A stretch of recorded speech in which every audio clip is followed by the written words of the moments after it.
ইটের দেওয়ালে প্লাস্টার না থাকায় দেখা দিয়েছে বিশাল ফাটল। কোনো শ্রেণীকক্ষে নেই দরজা জানালা। সামান্য বৃষ্টিতেই টিনের ফুটো দিয়ে চয়ে পড়ছে পানি। একমাত্র নারী শিক্ষা প্রতিষ্ঠান থাকলেও যা 40 বছরেই উন্নয়নের ছোঁয়া লাগেনি। বলছিলাম ময়মনসিংহের ভালুকা উপজেলার টাসকাপাড়া ডিএস বালিকা দাখিল মাদ্রাসায় অবকাঠামো এখন চরম বেহালদশায় পরিণত হচ্ছে। আরো জানাচ্ছেন এসডি শান্ত।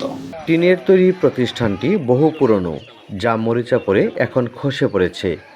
ইটের দেওয়ালে পলেস্তার না থাকায় দেখা দিয়েছে বিশাল ফাটল। কোনো শ্রেণীকক্ষে নেই দরজা জানালা। সামান্য বৃষ্টিতেই টিনের ফুটো দিয়ে চুইয়ে পড়ে পানি।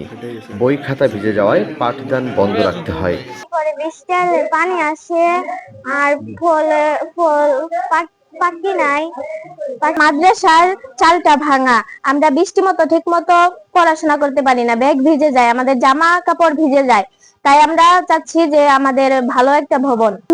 ভাঙ্গা ঘর, মাটি, ধুলাবালি করতে পারি না। শিক্ষক যারা আছে কিছুই করতে পারেনি মাদ্রাসার জন্য। এটা বড় দুঃখজনক এবং লজ্জাজনক ব্যাপার। বিগত দিনে কমিটি বা সভাপতি যারা ছিল তারা চেষ্টা করেও কিছু করতে পারে নাই। ঝোড়ো হাওয়া হলে যে কোনো সময় ভেঙে পড়তে পারে প্রতিষ্ঠানের অবকাঠামো।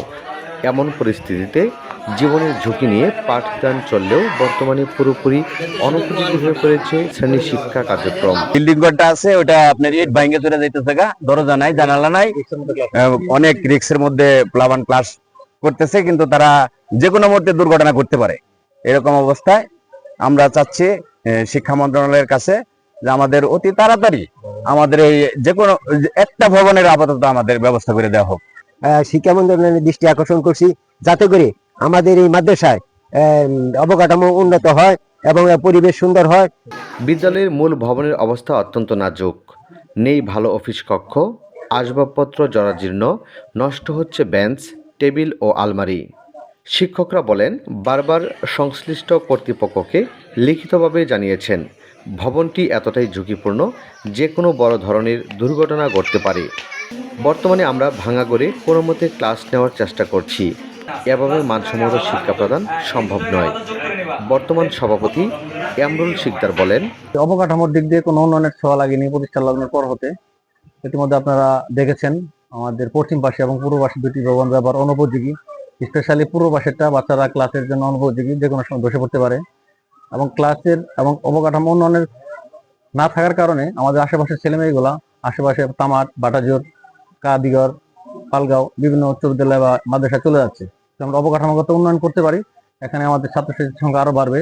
এবং মাননীয় সংসদ সদস্য আমাদের ভালো করে অভিভাবক জননেতা ফখরুদ্দিন আহমেদ বাচ্চু সাহেবের আমি সুদৃষ্টি আকর্ষণ করছি।